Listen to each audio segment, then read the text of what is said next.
আসসালামু আলাইকুম। আজকে আপনাদেরকে আমি চিংড়ি মাছ দিয়ে মিষ্টি কুমড়ার তরকারি রান্না করে দেখাবো। আমার এই তরকারিটা খুব পছন্দের। চলুন কথা না বাড়িয়ে রেসিপিটা দেখে নিই। এখানে আমি কিছু মিষ্টি কুমড়া এরকম পিস করে কেটে ধুয়ে পরিষ্কার করে নিয়েছি, আর এখানে কিছু চিংড়ি মাছ নিয়ে নিয়েছি। চিংড়ি মাছটাও ধুয়ে পরিষ্কার করে নিয়েছি। এখন আমি যে প্যানে তরকারিটা রান্না করব সেই প্যানে পরিমাণ মতো তেল গরম করে নিচ্ছি, আর এদিকে লবণ আর হলুদ দিয়ে চিংড়ি মাছগুলিকে একটু মাখিয়ে নিচ্ছি।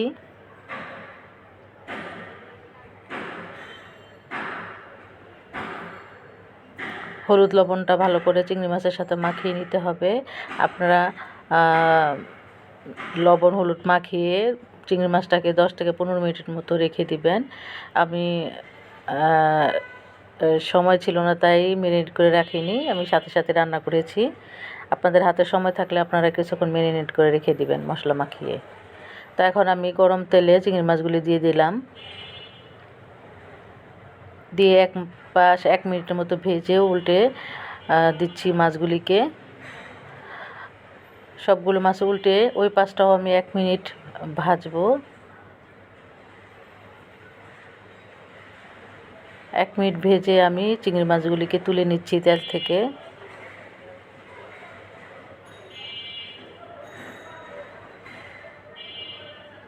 চিংড়ি মাছটা বেশি সময় নিয়ে ভাজলে আসলে শক্ত এবং রাবার রাবার লাগে, ভাল লাগে না। এই জন্য খুব অল্প সময়ে ভাজতে হয়। এখন যে প্যানের মধ্যে অবশিষ্ট যে তেলটা রয়েছে সেই তেলে আমি তরকারিটা রান্না করব। প্রথমে আমি এখানে 2টি বড় সাইজের পেঁয়াজ কুচি কুচি করে নিয়েছিলাম, সেই পেঁয়াজগুলি দিয়ে দিলাম তেলের মধ্যে। দিয়ে 2-3 মিনিট আমি হালকা ব্রাউন কালার করে পেঁয়াজগুলিকে ভেজে নেব।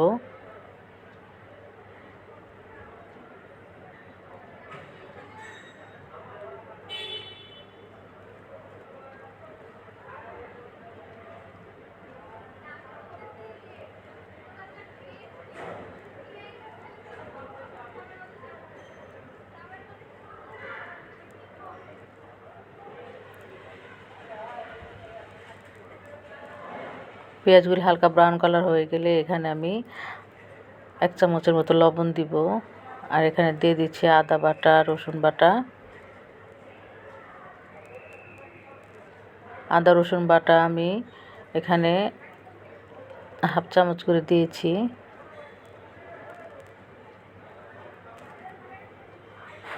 আদা রসুন বাটা দিয়ে আমি 2 মিনিটের মতো ভেজে নেব, যতক্ষণ পর্যন্ত আদা রসুনের যে কাঁচা গন্ধ বা স্বাদটা ততক্ষণ পর্যন্ত ভাজবো, চলে না যাওয়া পর্যন্ত। এখন আমি গুঁড়া মশলা দিয়ে দিচ্ছি। এখানে হলুদ গুঁড়া, মরিচ গুঁড়া, ধনিয়ার গুঁড়া, জিরার গুঁড়া সবগুলি আমি 1 চামচ করে দিলাম। দিয়ে কিছুক্ষণ তেলের মধ্যে ভেজে আমি পরিমাণ মতো পানি দিব। পানি দিয়ে মশলাগুলিকে খুব ভালো করে কষিয়ে নিতে হবে 3-4 মিনিট।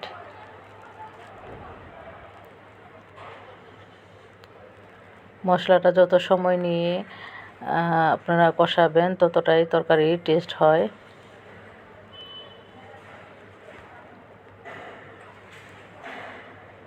তিন চার মিনিট ধরে আমি মশলাটাকে কষিয়ে নিয়েছি। এখন আমি কষানো মশলার মধ্যে কেটে রাখা মিষ্টি কুমড়ার পিসগুলি দিয়ে দিব।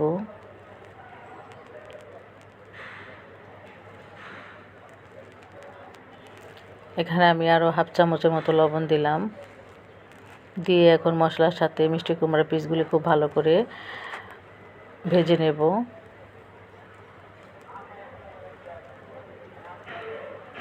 চুলার আঁচটা একটু কমিয়ে 3-4 মিনিটের মতো আমি ভেজে নেব।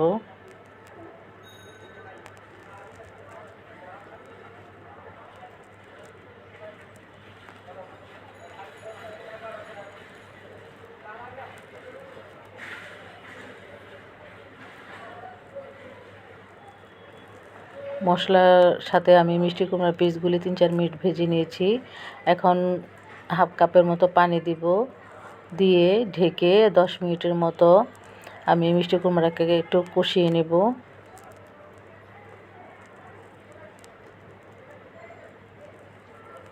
5 মিনিট পর ঢাকনা খুলে একটু নেড়ে চেড়ে দিচ্ছি।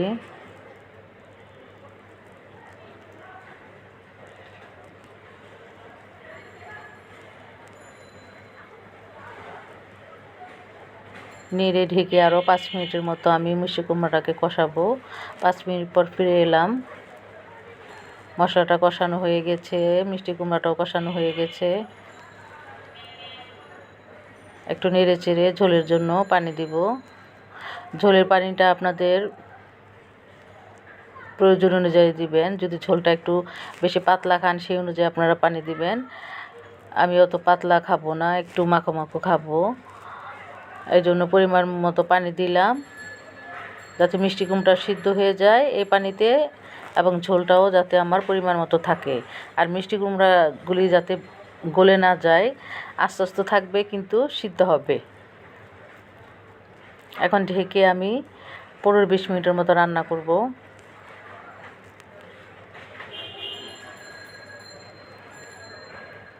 ঝোলে বলক চলে আসলে আমি ভেজে রাখা চিংড়ি মাছগুলি ঢাকনা খুলে দিয়ে দিলাম। দিয়ে ঢেকে 10 মিনিটের মতো আমি রান্না করব। 10 মিনিট পর ঢাকনা খুলে দিলাম। এখন আমি গরম মশলা গুঁড়া দিয়ে দিচ্ছি হাফ চামচ, কাঁচামরিচ ফালি দিয়ে দিচ্ছি 5-6টার মতো।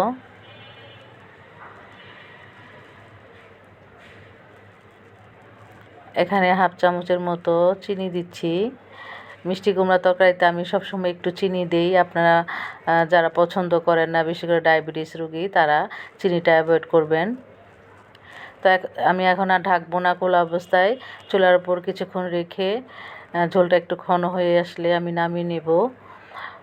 তো তৈরি হয়ে গেল মিষ্টি কুমড়া দিয়ে চিংড়ি মাছের তরকারি। আশা করি আমার এই রেসিপিটা আপনাদের ভালো লেগেছে। সবাই ভালো থাকেন, সুস্থ থাকেন। আল্লাহ হাফেজ।